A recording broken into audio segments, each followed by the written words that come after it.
ಅಷ್ಟೇ ಬಿಡಿ ಸರ್.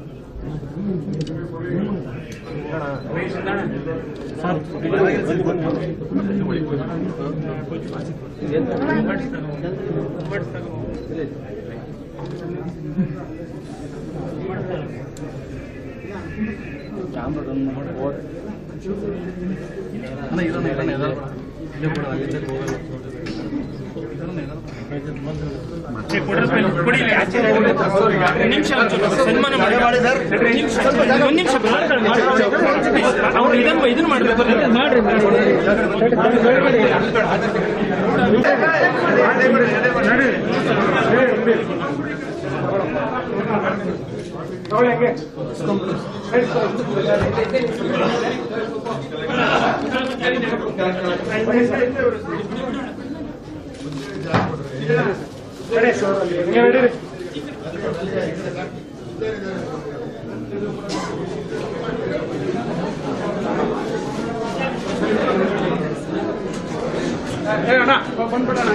ಮಾಡಬೇಕು ಒಂದು ನಿಮಿಷ ಸರ್.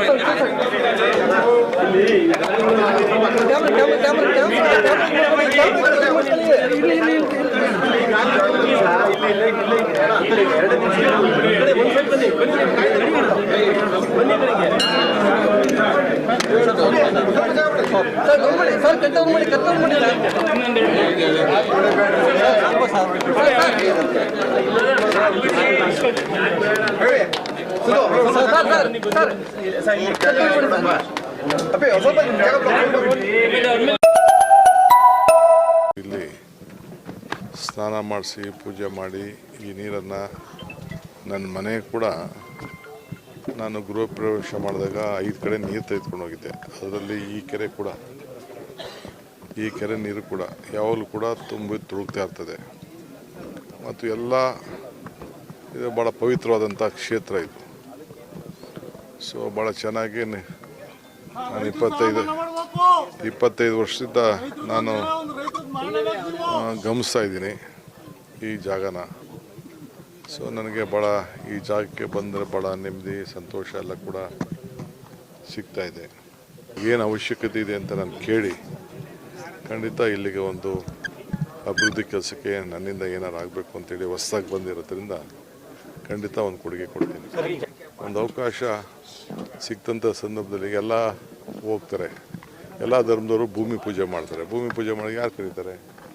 ಈಗ ಪ್ರತಿಯೊಂದು ಮನೆಯಲ್ಲೂ ಕೂಡ ಒಂದು ನಾಮಕರಣ ಮಾಡಲಿ, ಒಂದು ಕಿವಿ ಚುಚ್ಚಲಿ, ಏನೇ ಒಂದು ಹೆಸರು ಏನೇ ಮಾಡಿದ್ರು ಕೂಡ ಉಪನಯ ಮಾಡಲಿ, ಎಲ್ಲ ಅವ್ರವ್ರ ಪೀಠದವ್ರನ್ನ ಕರ್ಕೊಂಡು ಬಂದೇ ತಾನೇ ಮಾಡೋದು. ಹಂಗೆ ನಾವು ಯಾರು ಬಿಡ ಹಂಗೆ ಒಂದು ರಾಜ್ಯಕ್ಕೆ ಹಿತಕ್ಕಾಗಲಿ ಅಂಥೇಳಿ ನಾವು ಒಂದು ಜವಾಬ್ದಾರಿನ ತೆಗೆದುಕೊಂಡಾಗ ಎಲ್ಲರೂ ಕೂಡ ಎಲ್ಲರ ಆಶೀರ್ವಾದವನ್ನು ಪಡ್ಕೊಂಡು ನಾವು ತೆಗೆದುಕೊಳ್ಬೇಕು. ಆ ಕೆಲಸನ ನಾನು ಮಾಡಿದ್ದೇನೆ. ಮುಂದೆ ಶಾಂತಿಯಿಂದ ಇರಬೇಕು, ಒಳ್ಳೆ ಮಳೆ ಬೆಳೆ ಬರಲಿ, ಯಾವಾಗಲೂ ಕೂಡ ಈ ಭಾಗ ಕೆರೆ ಎಲ್ಲ ತುಂಬ ತುಳುಕ್ಲಿ ಅಷ್ಟೇ.